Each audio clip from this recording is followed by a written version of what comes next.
우리 앞뒤적으로 한번 인사해 보겠습니다. 잘 나오셨습니다. 네, 잘 나오셨습니다. 예. 여름은 기도하기 좋은 계절입니다. 여러분 금요 기도회 때 많이 나오셔서 특별한 약속 잡지 마시고 나오셔서 같이 기도 하실 수 있으면 좋겠습니다. 지난주에 금요 기도회 나오셨던 분들 좋으셨죠? 예, 네. 예, 온 사람만 압니다. 예. 알 방도가 없습니다. 나오지 않으면 와서 은혜들 많이 나누실 수 있었으면 좋겠습니다. 이번 주에는 제가 또 한 분 한 분 또 기도를 해드릴 테니까요. 또 기도받고 싶으신 분들 많이 나오셔서 은혜 많이 받으시길 바랍니다. 성령의 일을 생각하라라는 제목으로 우리 로마서 강의 24번째 시간 우리 같이 나누도록 하겠습니다.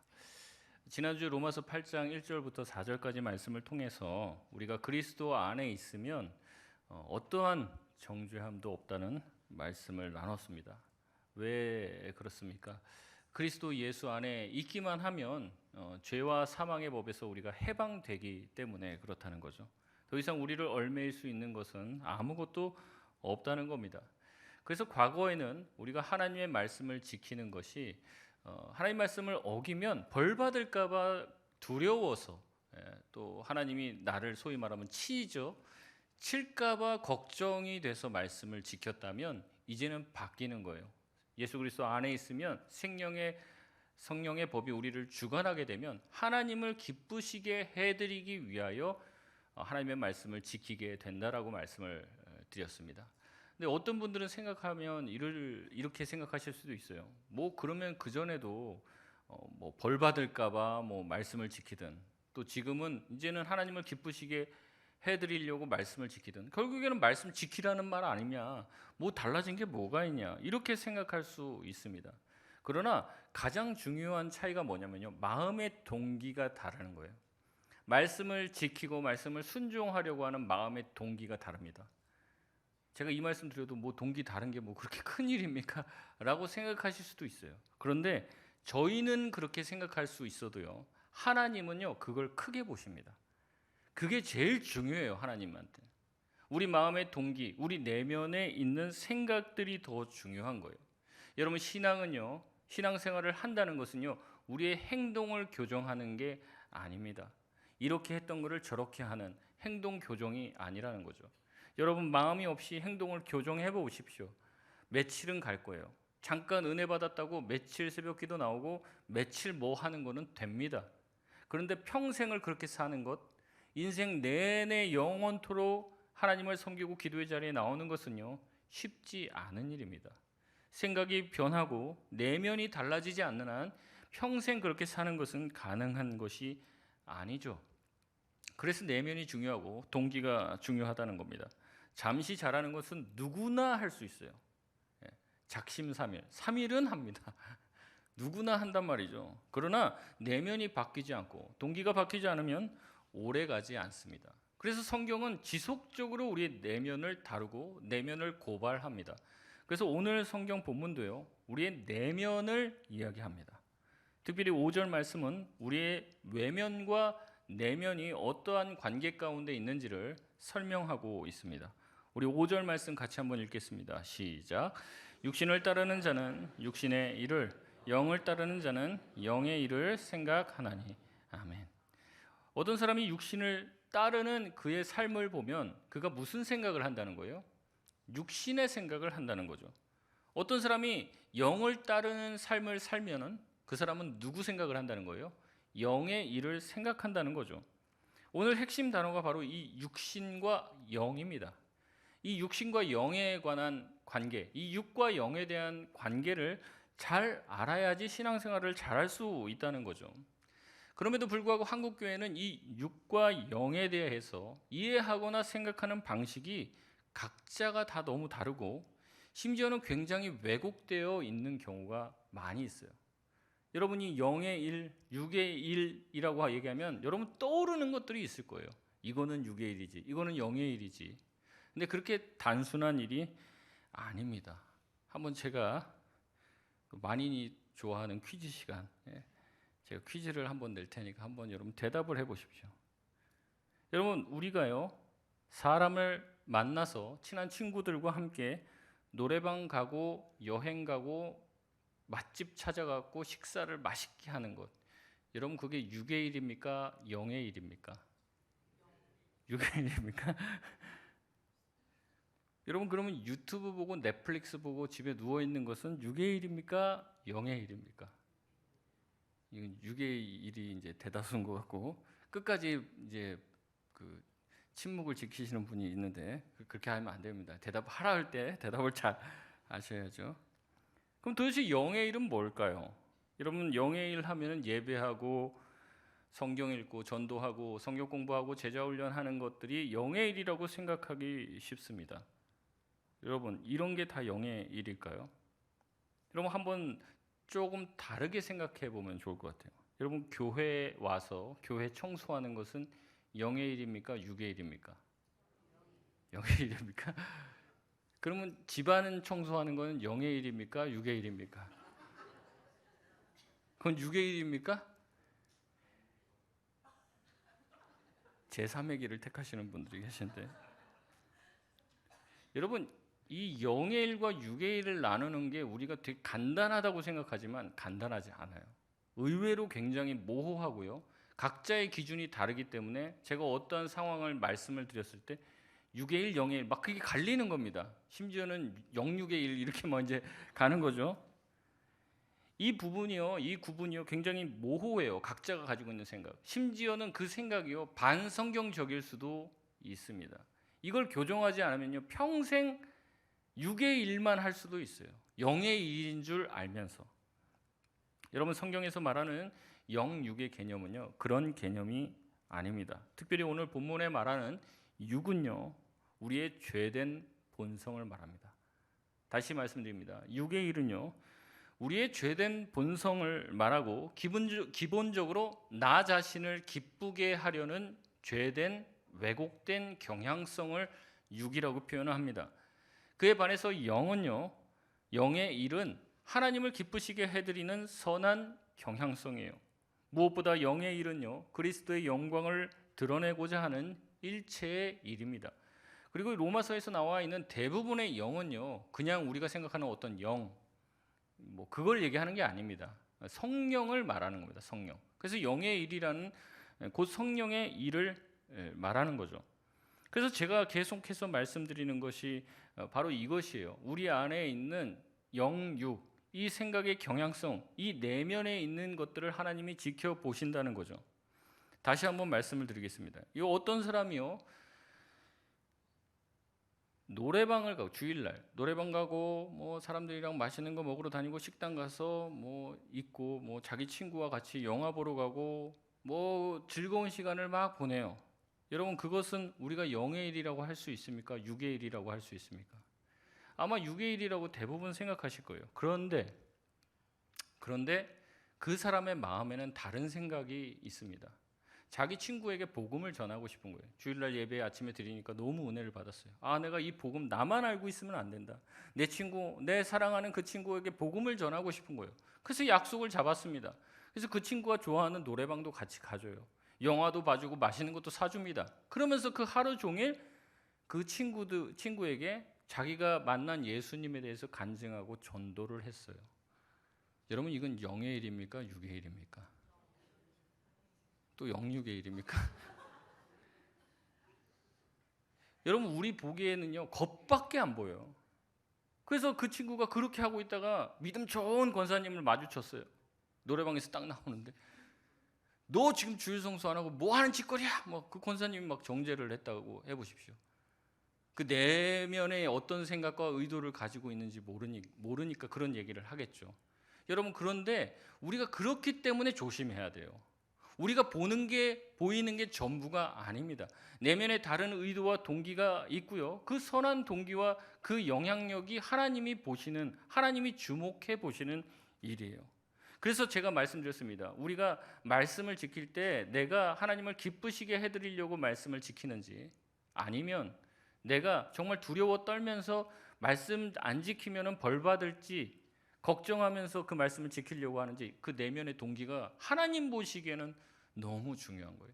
이 동기가 달라지면요, 영적인 일이 육적인 일이 되고요, 육적인 일이 영적인 일이 되기도 하더라는 겁니다. 어떤 목사가 열심히 교회 일을 해요.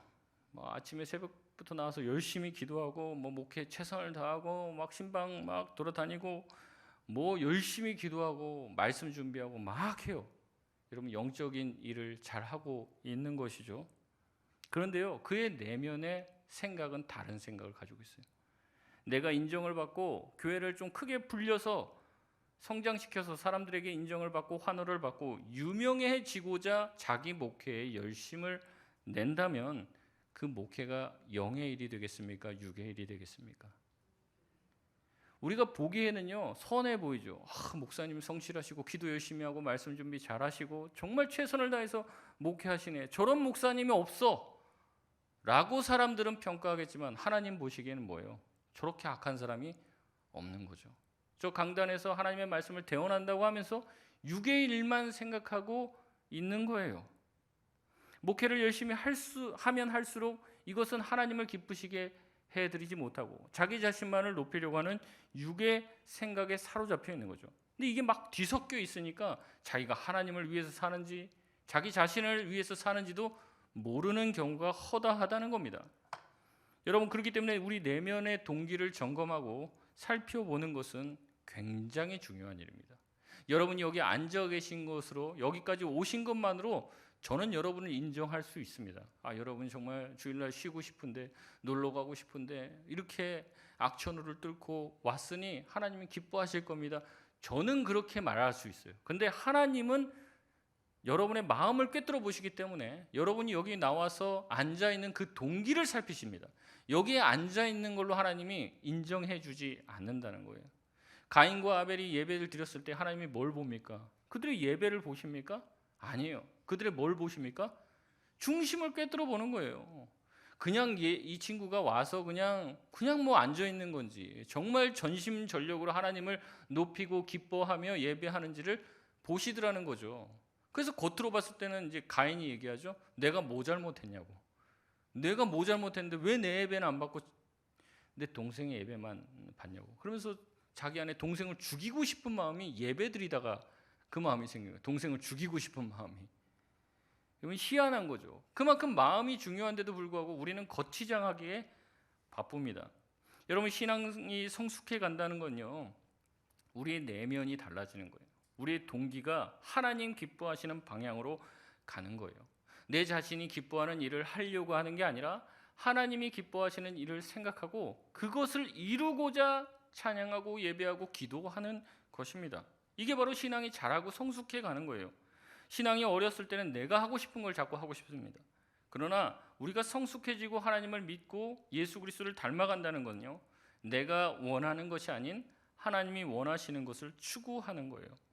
내가 아닌 하나님이 원하시는 것을 하는 것이라는 거죠. 특별히 교회에서는요, 어떤 일들을 이렇게 맡기거나 이렇게 할 때 보통 사람들이 자기가 원하는 걸 하고 싶어요.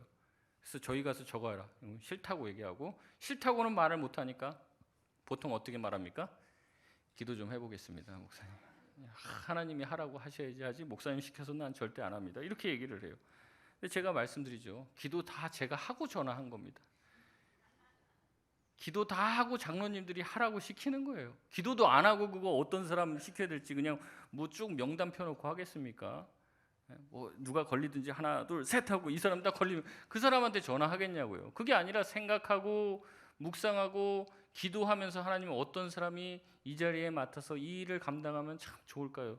기도하면서 그분을 정해놨는데 그분한테 좀 이것 좀 하라고 하니까 좀 기도 좀 해보겠습니다. 하나님한테 물어보고요.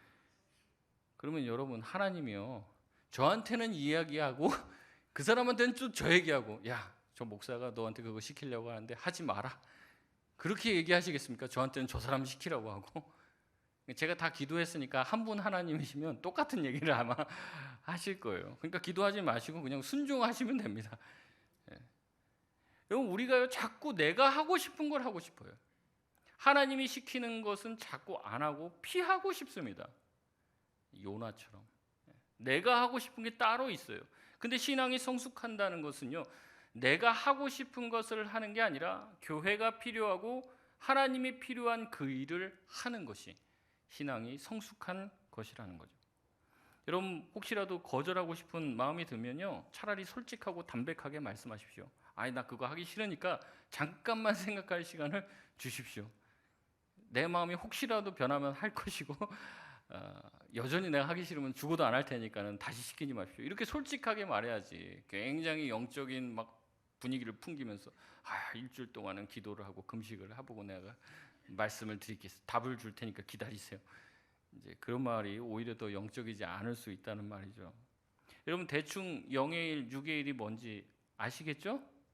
마음의 동기를 살피셔야 됩니다. 우리가 예배하는 것, 기도하는 것, 찬양하는 것, 교회에서 수많은 거룩한 일을 행하는 것이요, 나 자신을 위한 일이 될 수 있단 말이죠. 전도를 열심히 해요. 근데 알고 보니까 뭐냐면 전도왕 되고 싶어서 전도왕 돼서 박수 받고, 뭐 예전에 어느 교회는 막 앞에다가 뭐 소형차 막 세워놓고서 그 전도왕 그거 준다고 막 그러고 막 그랬다고 그러더라고요. 그거 받고 싶어서 전도했다고 생각해 보십시오. 그게 어찌 영의 일이 될 수 있겠습니다. 우리 내면의 동기가 중요합니다. 하나님은 우리의 내면을 보십니다. 누구를 기쁘게 할 것이냐, 나 자신이냐 아니면 하나님이냐, 이것을 보신다는 거죠. 이것이 바로 영적인 생각, 영의 생각 아니면 육의 생각을 판가름하는 기준이 됩니다. 특별히 여기서 영의 생각이라고 얘기하니까 우리가 신령한 어떤 계시를 이야기하는 줄 아는데 그게 아니라고 말씀드렸습니다. 이 영은 바로 성령이라고 하는 거죠. 성령의 일을 생각하는 거예요. 성령께서 뭘 하길 원하시는지 생각하는 그 생각이 가득 차면 성령을 따라 행하게 되어 있다고 말하고 있습니다. 다시 5절 말씀으로 돌아가세요. 육신을 따르는 자들은 그들 내면에 육신적인 생각으로만 가득 차 있기 때문에 육을 따라 삽니다. 그러나 영을 따르는 자, 성령을 따르는 자는 성령의 일을 생각하죠.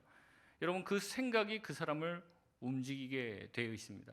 결국에 동기가 바뀌고 동기가 하나님을 향해야 된다는 말은요, 우리가 가지고 있는 생각과 가치관이 달라져야 한다는 거예요. 세상 사람들과 달라져야 한다는 거죠. 대신대학교 장진욱 교수는 이렇게 생각을 생각하라라는 책에서 이렇게 말합니다. 사람의 행동은 다 생각에서 나온다. 행동을 바꾸려면 생각을 바꿔라. 심지어 인생을 바꾸려면 생각을 바꿔야 한다라고 말합니다. 우리의 생각이 달라지지 않는 한 우리의 삶 또한 달라지지 않는다는 거죠. 우리의 생각이 우리 머릿속으로 세상 일과 내 자신을 향한 생각으로 가득 차 있다면 하나님의 일을, 성령의 일을 하는 것은 요혼한 일이라는 겁니다. 팅켈러 목사님도 생각이 달라져야지 인생이 달라진다라고 말하며 이 예로 결혼을 예로 듭니다. 우리가 결혼에 대해서 생각하고 가지고 있는 이 관념이요, 굉장히 세속적인 관념이지 성경적인 관념이 아닌 경우가 많다고 얘기해요. 그래서 바른 결혼을 하려면 성경적인 생각으로 전환이 돼야 된다는 거예요. 우리가 세속적으로 가지고 있는 이 결혼에 대한 생각은 무엇이냐면 결혼의 시작점이 감정이라고 생각합니다. 그래서 내 감정이 먼저 호감으로부터 시작하고 그 호감이 발전하여 결혼으로 향한다는 거죠. 그리고 결혼을 유지하는 것 또한 그런 감정이라고 생각하는 것이 세상의 이치라는 겁니다. 그래서 나중에 그 감정이 식어버리면 이성이 돌아오게 돼요. 이성이 돌아오면 어떻게 됩니까? 그 사람의 평소에 보지 못했던 단점들이 보이는 거예요. 그전에는 왜 내가 이걸 몰랐지? 그러면 이제 속았다 이런 생각이 드는 거예요. 심지어 예수 믿는 사람도 마찬가지입니다. 성경을 보면요, 남편과 아내에 대한 내용이 나오는 거예요. 그래서 남편이 자기 아내를 봤을 때 말씀을 딱 비춰보니까 이게 아내 같지가 않은 거예요. 제대로 된 아내 같지가 않은 거예요. 성경이 딱 보니까는 아내는 남편에게 순종하라, 교회가 그리스도에게 순종한 것 같이 순종해라, 남편은 가정의 아내의 머리다, 이런 얘기하니까 남편들은 아주 좋아하면서 아주 흐뭇해하는데 이제 아내들은 이제 그렇지가 못하죠. 그러니까 남편이 그런 기준으로 자기 아내 보면 마음에 안 드는 거예요. 아내 또한 마찬가지입니다. 이 세속적인 생각이 가득 차 있으면요, 성경에 보니까 남편은 아내를 사랑하되 죽기까지 사랑해야 된다. 모든 것을 다 내줘야 된다. 그러면 아내들은 아멘 하고 은혜를 받는데 남편들은 입이 이만큼 나와 있죠.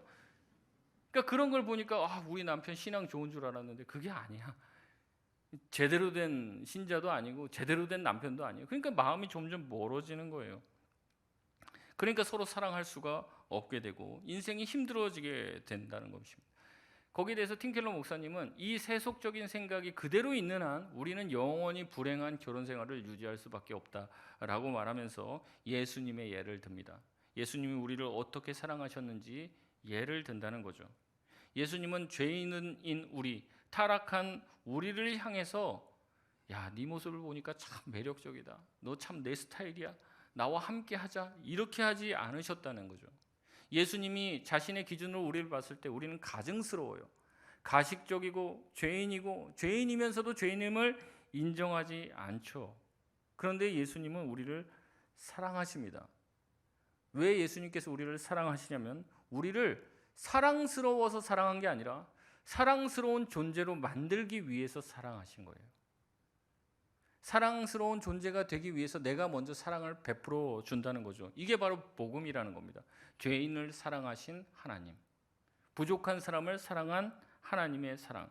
그렇기 때문에 성경적인 사랑은요, 감정을 말하는 게 아니라 의지를 말하는 겁니다. 고린도전서 13장 사랑장에 보면 그렇게 나오죠. 사랑은 뭐라고 정의합니까? 사랑은 오래 참는 것이다. 사랑은 모든 것을 받아주고, 사랑은 무례하지 않으며 성내지 않으며 다 의지예요. 인격을 얘기하는 거예요. 거기에 무슨 감정이 있습니까? 사랑은 오래 참고, 사랑은 온유하고, 모든 것을 참으며 믿으며 견디느니라. 이게 사랑이라고 성경에서 말하고, 이 사랑을 보여주신 분이 누구예요? 예수님이라는 거죠. 그래서 우리의 가정과 결혼이 복음적인 결혼이 되고 복음적인 가정이 되지 않으면 우리 결혼 관계가 다 깨지고 비참한 인생을 살게 된다라고 이야기하고 있습니다. 그래서 틴켈러 목사님은 우리가 세속적으로 가지고 있는 결혼관, 결혼에 대한 생각이 깨지지 않으면, 이 생각이 바뀌지 않으면 절대로 성경적인 생활을, 그런 가정 생활을 누리기 어렵다라고 말하며 우리의 생각의 변화를 촉구합니다. 6절 말씀에 보면요, 육신의 생각을 계속하면 결국엔 사망에 이르게 된다고 말합니다. 성령의 생각을 계속하면 생명과 평안을 얻게 된다고 말씀을 합니다. 7, 8절은요 조금 더 과격하게 이야기합니다. 우리 7절, 8절 말씀 같이 한번 읽겠습니다. 시작. 육신의 생각은 하나님과 원수가 되나니 이는 하나님의 법에 굴복하지 아니할 뿐 아니라 할 수도 없습니다. 육신에 있는 자들은 하나님을 기쁘시게 할 수 없습니다. 육신의 생각은 그것 자체로 그치는 것이 아닙니다. 적극적으로 하나님과 원수가 되고 하나님을 내 안에서 지웁니다. 육신의 생각을 하는 한은 하나님을 절대 기쁘시게 할 수 없죠. 그러니 내 안에 동기와 생각을 점검하고 그 생각이 성경적으로 변화되도록 애써야 합니다. 맨날 하는 생각이 내 가족, 내 생각, 내 계획, 내 뜻, 이것을 생각한다면 절대 하나님을 기쁘시게 할 수 없다는 거죠. 육신의 생각을 가지고서는 결코 하나님을 기쁘시게 할 수 없습니다. 그렇기 때문에 신자는 반드시 성령을 생각하고 하나님을 생각하고 하나님의 일을 생각해야 한다는 것이다. 사도 바울은요, 이 말을 지금 누구에게 하는 것일까요? 불신자에게 하는 것일까요? 신자에게 하는 것일까요? 이것도 좀 갈릴 수 있는데 신학자들은 대부분 둘 다에게 얘기하는 것이다라고 얘기합니다. 불신자들의 상태를 보여주는 거예요. 너희들의 처지가 이렇다. 동시에 신자들에게도 얘기합니다. 신자들아, 너희들이 신자인데도, 예수님을 믿고 하나님을 받아들였는데도 불구하고 너희의 머릿속에 있는 생각은 여전히 세속적인 생각으로 가득 차 있구나. 하나님의 일은 생각하지 않고 무슨 차 바꾸지, 어느 집까지, 더 넓은 집, 더 큰 집, 더 좋은 집, 이 생각으로 가득 차 있구나. 그런 생각으로 가득 차 있을 때 어떻게 하나님의 뜻을 생각하고 하나님의 뜻을 이루겠냐는 것이죠. 율법의 요구를 어떻게 이루냐는 거예요. 하나님을 기쁘시게 하는 마음을 가지고 그 동기를 가지고 하나님의 말씀을 지켜 살아야 되는데 그게 아니라 나 자신을 기쁘게 하려고 예수님을 믿었는데도 그렇게 산다는 거죠. 그러니 결국에 합당치 못한 자가 된다는 겁니다. 결국에 우리는 어떻습니까? 아무리 생각해봐도 우리의 동기가 선하지가 못하죠. 그러니까 이 말씀 앞에 또 서면 우린 또 작아지는 거예요. 또 우리는 오호라 공고한 자다 이렇게 고백할 수밖에 없어요.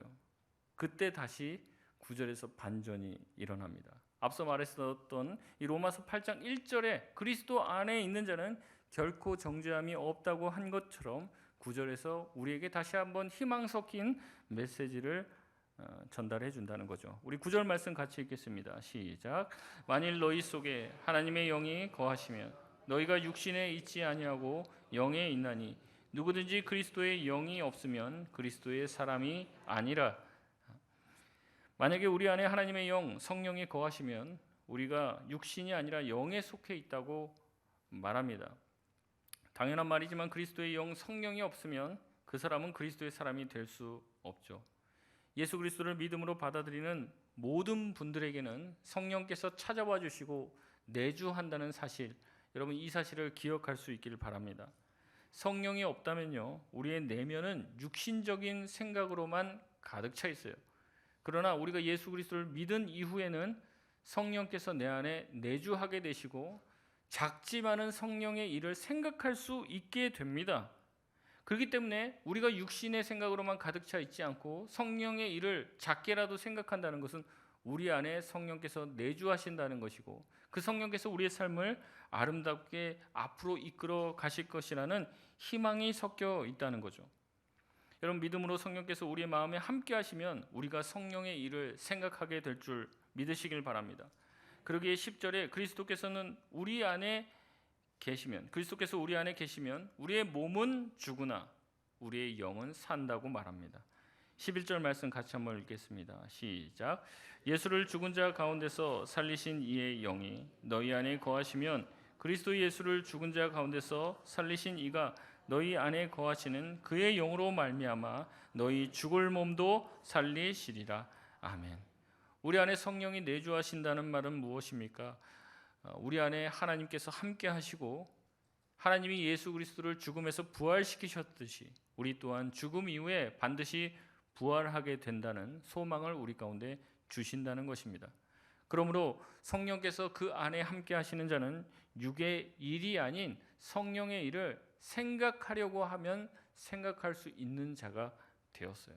하지만 하나님은 이걸 강제로 하지 않으십니다. 우리에게 맡겨주신 거예요. 근데 우리에게 할 수 있는 능력은 이미 주어져 있습니다. 내 안에 계신 성령께서 우리가 마음만 먹고 성령의 일을 하고 성령의 일을 생각하려고 하면 우리 마음 가운데 성령의 일로, 성령의 생각으로 우리의 생각과 마음을 다스리시고 충만케 하신다는 거죠. 이게 바로 성령 충만입니다. 우리가 성령 충만을 받지 못하면은 우리가 계속 육의 일에 매이고 육의 생각으로만 가득 차고 육신을 따라 행해 결국에는 사망에 이를 수밖에 없다는 거죠. 그러므로 우리 가운데 계신 성령님으로 말미암아 육의 생각이 아닌 성령의 생각을 오늘보다 내일, 내일보다 내일 모레는 더 많이 할 수 있는 우리 모든 성도님들 되시길 바랍니다. 오늘 말씀을 듣고 여러분이 아직도 내가 예수님을 믿음으로 받아들이지 못했다고 생각하시는 분은요, 아마 성령의 일을 하려고 해도 할 수가 없어요. 성령의 생각을 해보려고 해도 아무리 얘기를 들어도 도대체 딴 나라 얘기 같고 도대체 무슨 얘기인지를 이해할 수 없을 것이에요. 왜냐하면 우리가 말씀을 깨닫는 건요, 지적 능력으로 깨닫는 게 아닙니다. 성령께서 그 안에 계시해 주시고 말씀을 이해할 수 있도록 해 주셔야 하기 때문에 그런 거죠. 여러분, 그렇기 때문에 자기 안에 성령이 계시지 않는 사람은 평생 자기의 세상 일에 매여 삽니다. 세상 일과 자기 일에 몰두하다가 끝나버리는 인생이 되고 말아요. 그렇기 때문에 그 길은 사망의 길이 되는 것이죠. 예수님께서 나를 사랑하셔서 내 죄 때문에 십자가에 죽으셨음을 깨닫고 예수님께로 돌아올 수 있는 은혜가 있으시길 원합니다. 여러분이 혹시 믿음을 가진 신자십니까?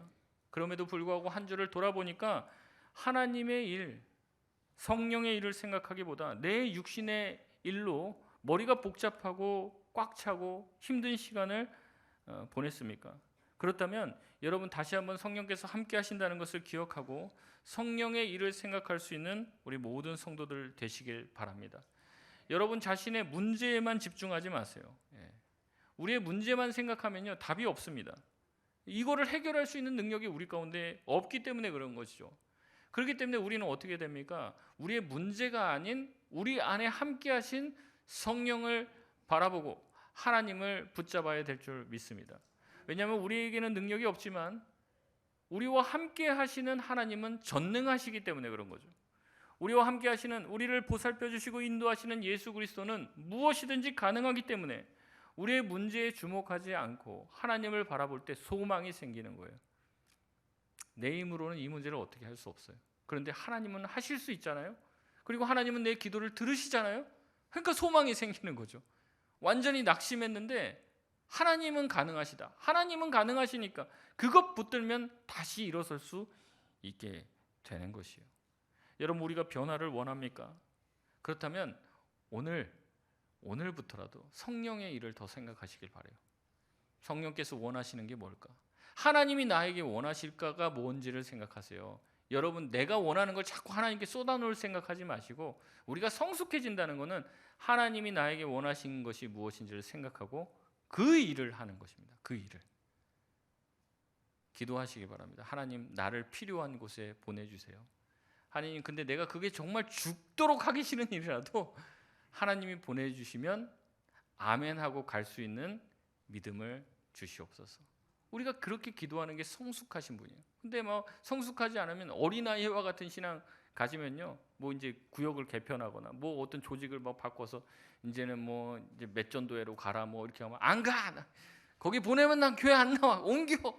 이게 이렇게 되는 거예요.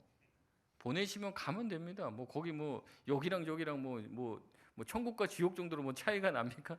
그것도 아닌데 이렇게 하면서 몸살을 겪는 거예요. 여기 가도 아멘이고 저기 가도 아멘이고 어디서나 물처럼 잘 어울리고 이래야지. 뭐 여기 가면 뭐 세상 끝날 것 같이 막 그렇게 생각하고 이제는 교회 안 간다. 이제 성당으로 바꾸겠다. 뭐 이제 그런 식으로 가면 안 된다는 거죠. 하나님의 기쁨, 하나님이 원하시는 것, 하나님이 원하시는 것이라면 내가 아멘하게 하여 주옵소서. 그게 성숙한 길로 가는 것이고 성령의 일을 생각하는 것이고 그게 바로 성령의 일이 되는 것이지, 내 육신과 내 생각을 자꾸 주장하면 이게 뭐 하는 거라고 그랬어요? 육의 일을 하는 거라고요. 아무리 거룩한 일을 하는 것처럼 보여도 찬양을 하고 예배를 하고 목회를 해도요, 내 마음대로 내 뜻대로 내 의지대로 자꾸 행하면요, 이거는 하나님이 기뻐하시는 일이 아닌 거예요. 그래서 날마다 무릎 꿇는 거 아닙니까? 하나님의 뜻이 무엇입니까? 묻는 거죠. 하나님이 기뻐하시는 길이 무엇입니까? 힘들어도 그 길을 가겠습니다. 여러분, 그게 바로 교회잖아요. 그 말씀에 순종해서 전 미국 땅에서 또 호주 땅에서 세계 방방곡곡에서 이 작은 한국에 와서 복음 전하다가 복음도 제대로 못 전했어요. 와서 바로 며칠 살다가 한국말 배우다가 풍토병으로 돌아가신 선교사님들이 얼마나 많은지 몰라요. 그분들이 자기의 세상의 어떤 기쁨과 즐거움으로 살았다면은 어떻게 우리에게 복음이 왔겠습니까? 자기에게 앞으로 뭐 평탄한 길들, 미국에서 뭐 유럽에서 의사로 평안하게 뭐 교수로 평생 이제 먹고 살 수 있는 길이 있는데도 불구하고 어떻게 했어요? 하나님이 원하시면 가겠습니다. 그리고 온 거잖아요.